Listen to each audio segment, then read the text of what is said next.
avez 2 petites minutes à nous accorder, on a quelques questions à poser. Ouais. Est-ce que vous avez participé au groupe Bilderberg en 2008 et en 2009? On aimerait savoir... non, une fois seulement. En 2008, c'est tout? Oui, absolument. Attendez, je signe. Paris Le 4. Qu'est-ce que vous voulez savoir? Qu'est-ce qui est discuté, qu'est-ce qui est débattu? D'abord, je vous invite les uns les autres qui vous intéressez à ce sujet à ne pas trop fantasmer sur la réalité de ce pouvoir. J'ai été invité comme le sont des responsables politiques importants.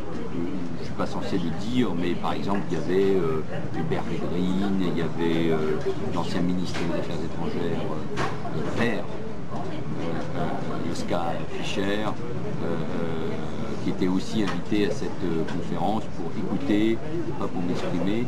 Il y avait le directeur général de l'EPAIS. Je pense que c'est un lieu de rencontre entre les intellectuels, les journalistes, des économistes, des politiques. Moi j'ai été invité comme un des responsables politiques peut-être en devenir, avec d'autres pour participer et pour entendre ce débat. Je trouvais que c'était d'ailleurs, c'était au début de la crise.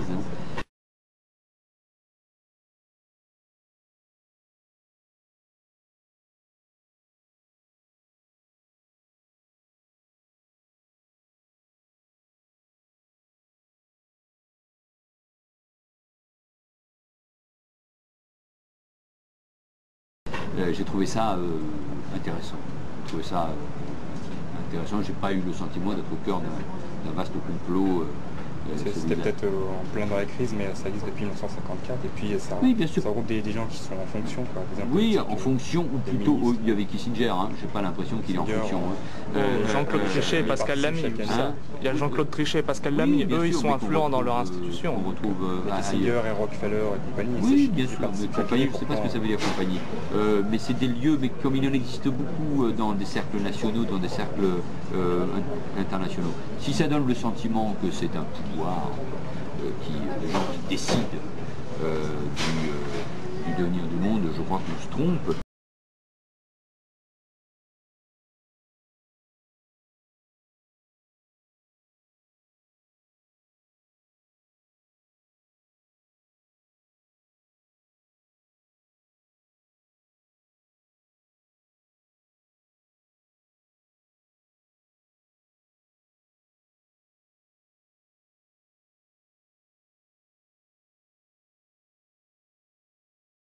Que ce soit des lieux où les élites internationales... Ça donne bien l'impression en tout cas. Parce qu'en 2008, par exemple, Hillary Clinton, qui avait participé au Bilderberg avec Obama, puis le lendemain, elle abandonne sa campagne, et puis Barack Obama... Oui, mais vous savez, les thèses complotistes...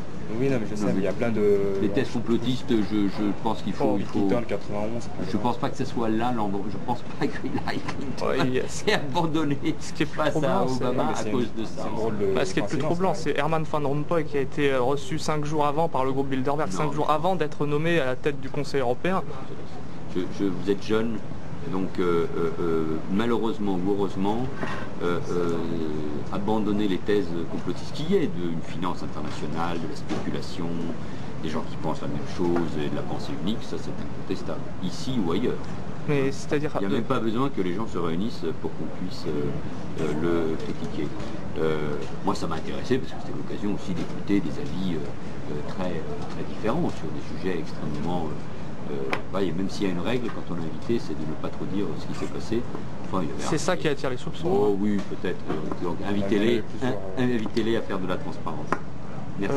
Oui, mais de par les fonctions qu'ils occupent, ils sont tout de même, les différents participants, ils sont tout de même capables de mettre en application des décisions qui peuvent avoir été prises sur place. À titre personnel, j'ai pas eu le sentiment de vivre ça, mais enfin, il y avait la reine d'Espagne, j'ai pas eu le sentiment que c'est elle qui dominait l'avenir de la politique nationale espagnole. Mais le fait que David Rockefeller, Kissinger, qui sont eux-mêmes dans d'autres... Est-ce qu'ils ont besoin de ça pour compter davantage dans leur pays? Honnêtement, non. Non. Disons qu'ils sont déjà influents de par leurs institutions, dans les institutions dans lesquelles ils sont, mais en plus de ça, il faut donc qu'ils se retrouvent en secret. Vous êtes en secret, franchement, puisqu'il y a des manifestants devant et vous m'interrogez. Avant, c'était pas médiatisé depuis 1954. Non, mais je ne sais pas que je ne veux pas vous répondre, mais n'ayez, franchement, voilà, comprend les critiques qui peuvent être apportées sur telle ou telle institution. Et là, ça fait un peu femme de ménage anticonspirationniste, quoi. Ça fait un peu circulaire, il n'y a rien à voir. De qui Bah, de toutes les personnes à qui on peut poser la question. Non, mais moi je vous réponds très franchement, je pense, mais faites attention aux thèses complotistes.